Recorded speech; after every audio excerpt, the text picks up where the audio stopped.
Hi, நம்ம இன்னைக்கு சிக்பெட்டுக்கு தான் வந்திருக்கோம். இந்த வீடியோ எடுத்து நிறைய மாதம் ஆகிட்டு, விநாயகர் சதுர்த்தி டைமில் உள்ள வீடியோ. ஏன்னா நிறைய ரொம்ப ஒரு 40 மினிட்ஸ் கிட்ட நான் எடுத்து வச்சுருந்தேன்.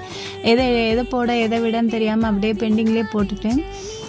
இது வந்து சிக்பெட் வந்து இது வந்து லார்ஜஸ்ட்டு ஃப்ரூட்ஸ் மார்க்கெட்னு சொல்லலாம். அப்படியே ஒரு பெரிய கடல் மாதிரி போயிட்டே இருக்குதுங்க. 2 பக்கமும் ஃப்ரூட்ஸ் தான், ஃப்ரெஷ் ஃப்ரூட்ஸு. அதேமாதிரி சீப்பாகவும் வாங்கலாம், நம்பி வாங்கலாம். அந்த அளவுக்கு டைரெக்டாக பறிச்சுட்டு வந்து விளைநிலத்துலேருந்து பறிச்சுட்டு வந்து விற்கிறாங்க. மூடையாக கட்டி வச்சுருக்காங்க பாருங்கள். எல்லா பழ வகைகளும் இங்கே கிடைக்குது. புர்த்தி சக்கெல்லாம் அப்படியே வண்டியில் நிறைய நான் பார்க்க முடிஞ்சது. பைனாப்பிள், அதே மாதிரி கொய்யா, சாத்துக்குடி, ஆப்பிள், மாதுளை, இந்த மாதிரி ஃப்ரெஷ் ஐட்டங்கள் வந்து நிறையவே இருந்தது.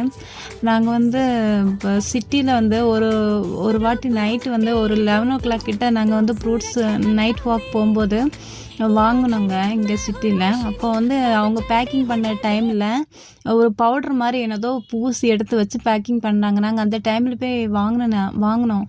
ஆனால் ஃபுல்லாக வந்து அது என்ன வாடை தெரியுமா, அந்த பவுடரோட வாடை அப்படியே மார்ச்சுவரியில் ஒரு வாடை எடுக்கும் தெரியுமா, அந்த பவுடர் வாடை அப்படியே இருந்ததுங்க. எனக்கு நிற்கவே முடியல அந்த இடத்துல. ஆனால் வாங்க வேண்டாம்னு இவங்கள்ட்ட சொன்னேன். ஹஸ்பண்ட் கேட்கல, வாங்கிட்டாங்க.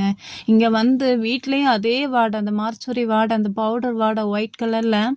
என் கையெல்லாம் அதே வாடை போகவே இல்லை. கழுவுன பிறகு அந்த வாடை எனக்கு ஒரு மாதிரி கொமட்டிக்கிட்டு வந்து, அதுக்கப்புறம் ஒரு 4 ஃப்ரூட்ஸ் நல்லா கழுவி எடுத்து வச்சுருந்தேன். 2 days கழிஞ்சா அவிஞ்ச மாதிரி ஆயிட்டுங்க. அதே இது பவுட்ரு போட்டு வச்சுருந்த அந்த ஃப்ரூட்ஸ் வந்து அப்படியே ஃப்ரெஷ்ஷாகவே இருந்தது பாருங்கள். அப்போ எவ்வளோ வந்து தில்லுமுள்ளு பண்ணுறாங்க இந்த ஃப்ரூட்ஸ் கடையில் கூட. ரோட்டோரத்தில் இருக்கவங்க இந்த மாதிரி பண்ணி வச்சுருக்காங்க. ஆனால் இது அப்படி இல்லை, இப்போ ஃப்ரெஷ்ஷுங்க.